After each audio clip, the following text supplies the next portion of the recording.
No Rio de Janeiro tem lado político. Nas regiões controladas pela milícia, inclusive nos dois complexos onde aconteceu a chacina, quem ganhou com mais de 70% dos votos foi o Bolsonaro. Quem é que foi prejudicado com a ação da polícia no Rio de Janeiro? Engenheiro Léo, professor universitário, mestre em ciência e doutor em nanotecnologia. Léo Grandini, comunicador e criador de conteúdo, conhecido por suas análises afiadas sobre cultura, comportamento e os dilemas do mundo moderno. Hoje, eles se encontram em debate intenso sobre política e sociedade. Se eu falar que não existe professor que doutrina ou professor ideológico, isso é negar a realidade.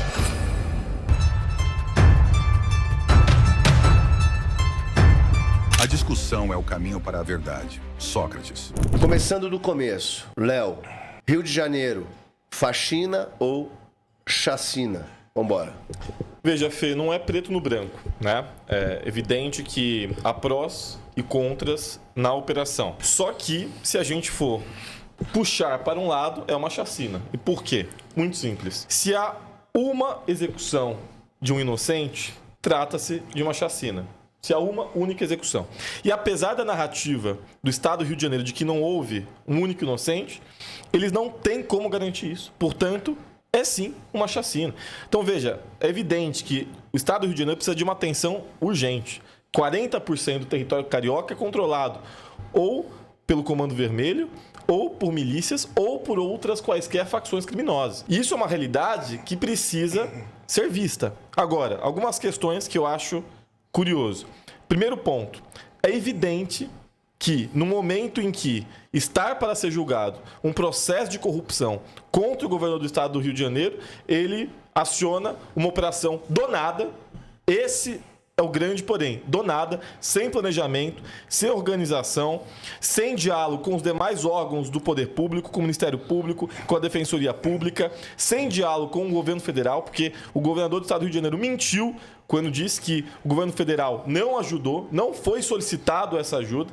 Até porque o governo federal, em diversos momentos, ofereceu assistência e o governo do estado do Rio de Janeiro, na sua total arrogância e prepotência, disse que não precisava da ajuda do presidente Lula, né? Então, há uma narrativa sendo construída que ela é evidentemente eleitoreira para o ano que vem. Vide agora que o Cláudio Castro disse que vai ser candidato ao Senado, né? Tudo indica que ele vai ser candidato ao Senado. E, de fato, uma medida como essa, né? As pessoas estão cansadas da sensação de segurança pública e uma medida populista como essa faz com que as pessoas acabem gostando e votando naturalmente nesse projeto eleitoral, né? Agora, eu entendo que o Rio de Janeiro ele precisa de uma ação em conjunto, né? Tanto é que o Cláudio Castro reuniu depois com o Lewandowski para que realmente possa se combater o crime organizado.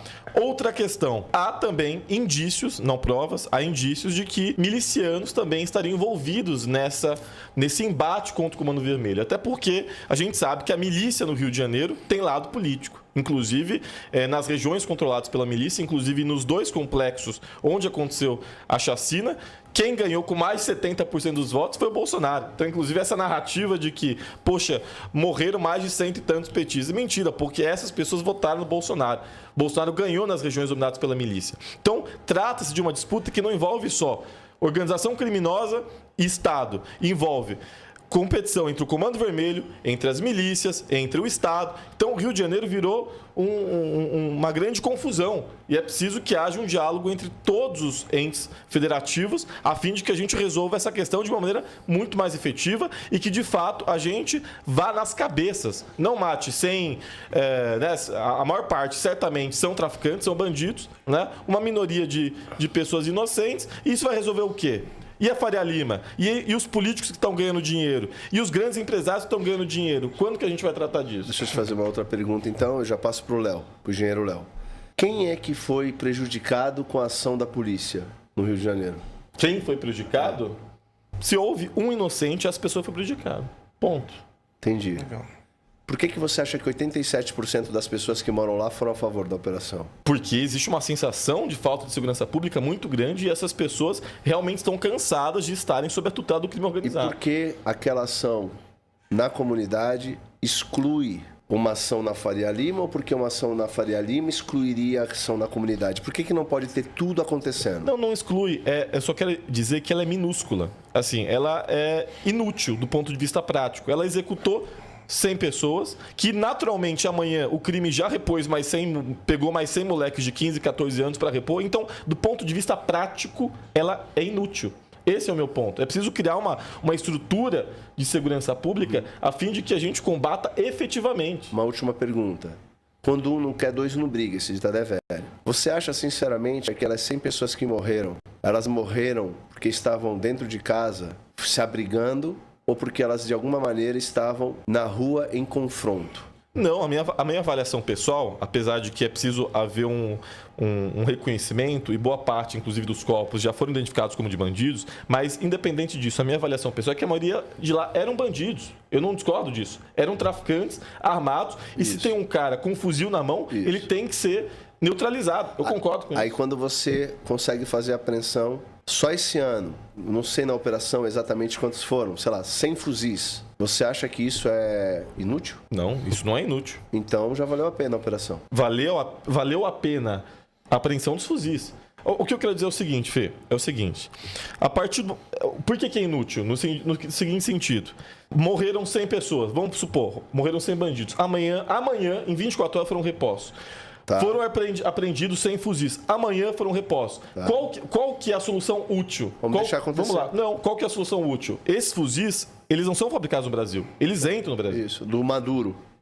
Vem lá da Venezuela. Entra da Bolívia, entra do Peru, vem de vários países. Vem tudo dos companheiros. A pergunta é outra. Dos companheiros. A Argentina é da direita, vem da Argentina, vem do Paraguai, vem da Bolívia. A pergunta é outra, Léo.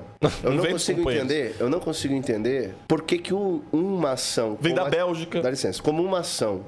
como é que foi feita, heróica, pela polícia, ela não é exaltada como heróica. Quando você tem 4 agentes policiais mortos, esse sim. Que o Estado colocou em risco a vida dele. Exato. Mas mesmo assim eles estão lá. Mesmo assim eles estão sangrando por cada um de nós aqui. E o Estado ajudou na execução desses caras. E ao invés de aplaudirmos a ação da polícia que foi, as pessoas criticam. Não faz o menor sentido na minha cabeça. Não faz. Crítica pela crítica, nada é. A gente chegar e dizer que aquela ação não tem efetividade nenhuma, quando morrem 100 criminosos que tentaram se opor ao Estado, e aí já não é mais atentado contra o Estado democrático de direito. Eu acho muito interessante essa questão. Um homem com um fuzil atirando contra policiais não é atentado contra o Estado democrático de direito. Mas interessante, né? Que ficou tão famosa essa frase, jogada ao ar. Aí a polícia vai, derruba 100 pessoas que estavam em confronto, apreende todas aquelas armas e, por algum motivo, o pessoal é contra a ação que trouxe liberdade, porque 100 pessoas que oprimiam aquela comunidade morreram. Armas que vão voltar em circulação, porque boa parte das armas, inclusive, vem da própria polícia. Léo, então veja, vamos de novo. Olha, como que um fuzil vem da Bélgica? Como que um fuzil... Esse é o meu ponto. Como que um fuzil vem dos Estados Unidos, da Bélgica, da Venezuela, da Colômbia? Como que essas armas, boa parte, inclusive, retornam para as mãos da bandidagem? O fato de você não ter essa resposta não anula o fato do fuzil estar dentro da comunidade. Então eu, como policial, já que eu não posso eliminar a entrada dele por fronteira, se eu posso tirar ele da mão do criminoso dentro da comunidade, eu vou lá e tiro da mão do criminoso na comunidade. Entendi. Ponto. Então eu posso fazer aquilo? Eu faço. De quem é a competência de não deixar entrar? O problema é deles. A mim foi dada a ordem de tirar da comunidade. Eu sou um policial, eu cumpro ordem, eu sou um herói dessa sociedade de merda que me xinga quando eu vou lá cumprir o dever e sangrar por ela. Porra, tá na hora, seja político de direita ou de esquerda nesse país, de honrar quem é digno de honra. Professor é digno de honra. Todos os professores prestam? Não. Tem um bando de merda que trabalha com ideologia. Eu desconheço um. Tu não conhece nenhum? Nenhum, zero. Nunca vi. Que trabalha com ideologia? Palestra em escola, nunca vi. Nunca viu? Não conheci um. Nunca vi um professor que trabalha com ideologia? Tudo bem, não tem. Jesus. Doutrinador, não conheci. É presente. Tudo bem. Policial. Deixa eu voltar ao meu ponto. Tá. Professor tem que ser honrado. Por quê? Sim. É uma profissão nobre. Nesse país ganha miséria e, obviamente, não é honrado. Por quem? Não é nem pela sociedade apenas. pelos alunos que querem agredir, que xingam, que maltratam, pelos pais que não entendem o que é hierarquia. Teve aquele pai que bateu na professora porque proibiu de mexer no telefone celular a filha. Então, é uma sociedade deformada. O policial, que também deveria ser honrado, não é honrado. Ele cumpre o dever dele e ele é achincalhado por essa sociedade. Mas ele está lá cumprindo o dever dele. Está na hora dos políticos que representam a sociedade começarem a minimamente honrar essas pessoas, ao invés de simplesmente criticar por criticar. Essa é uma visão que eu tenho, particular. Eu queria dividir com vocês. O debate é entre vocês dois. Mas como é um tema tão sensível, sim, e eu fico puto quando eu leio notícia de especialistas que dizem que jogar uma pedra num homem com fuzil é fácil desarmar um cara com fuzil. Vamos dar uma pedrada na cabeça dele. Chega a ser meme, mas não é meme. Porque aquilo foi dito em rede nacional e foi dito de verdade. Não foi piada. Não foi piada. Isso faz o policial ser tratado como se nada fosse. Como se ele fosse uma tampinha de garrafa descartável. É uma tristeza. São os nossos heróis em ação ali. Eles compram a nossa briga. Eles estão dispostos a viver o que nós não podemos viver. E o policial é tão achincalhado nessa sociedade que ele ganha uma miséria, ele não pode ter segundo emprego.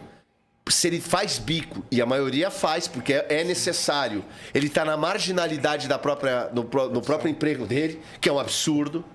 Esse cara não pode fazer greve, ele não tem direito nenhum. Esse cara, se está numa ação com uma viatura, ele bate a viatura, ele tem que pagar do próprio bolso o conserto daquela viatura, senão ele vai responder. Se ele sofre um processo, ele tem que pagar do próprio bolso o advogado que vai o defender. Não existe emprego no Brasil, em nenhum setor, onde o funcionário é tão humilhado quanto o policial, que deveria ser honrado por cada um de nós. Eu só estou deixando claro aqui, isso aqui é o Iron Talks.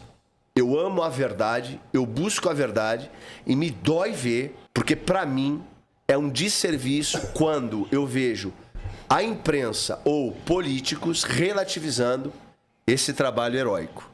Agora, sobre a Operação do Rio, podemos ter divergências. Sim. Eu entendi todos os pontos que você tratou.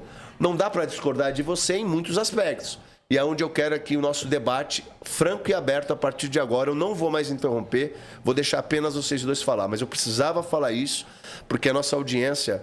Eu gosto de trazer minha opinião para que haja uma identificação geral, não somente com os convidados, mas com o próprio programa.